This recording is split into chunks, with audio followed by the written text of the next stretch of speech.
In this video, I transform a plain white bowl into a one-of-a-kind hand-painted twisted flower art piece. This is where we start. A plain matte white bowl. Nothing special yet, that's the whole point. Blank surface like this is basically a canvas, and today it's getting my signature twisted flower design.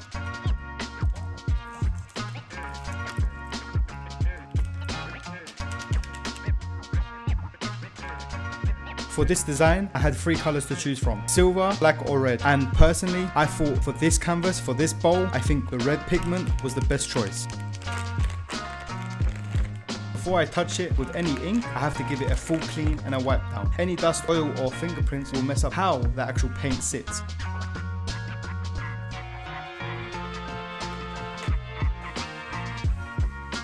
At the beginning of every design, I always get a post-it note and put the ink on there to let it bleed out a little bit. One, to make sure that there's enough paint for when I do apply it on the actual canvas for it to actually apply well initially, because I don't want to have 2 strokes on the first line just in case it ruins it.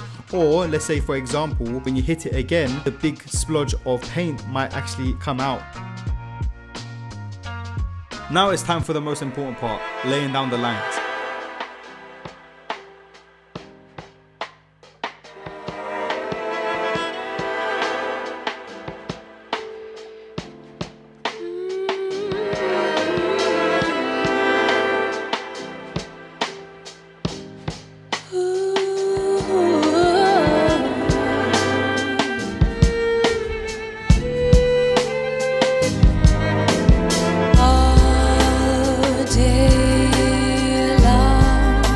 When I start my flowers, I always start from the center just because that is the foundation of the actual flower in physical terms and in my actual art design term as well. So the reason why I start with the middle is just because that dictates how large the flower will actually come out, because if the centerpiece is large, the actual petals and the actual leaves of the flower has to be large as well. Let's say, for example, if it's large in the center but small on the outer, the proportions will look all over the place, and that will affect the actual symmetry of each flower continuing on from the first initial flower.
With this design, I have 4 flowers within the centerpiece of this bowl. So each one has to be symmetrical to each other. They don't have to have the exact design. However, the same shape and size has to be the same. That is what creates the chaos, but the actual detail. So when all 4 of them come together, it looks natural and complete.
Now I just want to get a little bit closer just so you can see the details and the actual pigmentation of the actual paint being applied on the actual bowl. So this bowl has a little bit of a matte finish. Let's say for example it's a little bit satin but not too shiny where that paint will actually start running on the top of the surface. Keep in mind, before I started I actually applied citrus wipes on it, so it does remove a little bit of the coating, so then applying the actual paint is much easier. With this pen, once you apply it and if the surface is prepped correctly, it will go within the actual surface of any item it will go into the surface of anything that you apply it on. Let's say for example wood, plastic, etc, etc. However, it depends on how your preparation is. If it's a smooth and shiny surface, it can be a little bit more difficult, but just wanted to zoom in a little bit more just so you can see the actual details of what goes in each petal, each leaf and actual centerpiece of the twisted flower.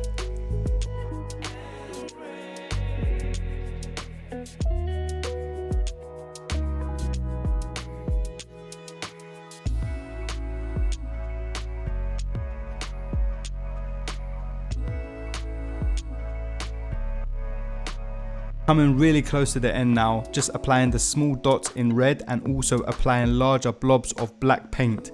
I wanted this to happen because certain parts I wanted it to be a little bit runny and create that effect of an infection. I know it sounds weird, but that's what I was going for. And with the contrast of the black dots, I think the red really pops. I hope you enjoyed the video and the process and the explanation behind it all, and I hope to see you in the next one. Don't forget to like, comment and subscribe, and I'll see you later. Take care.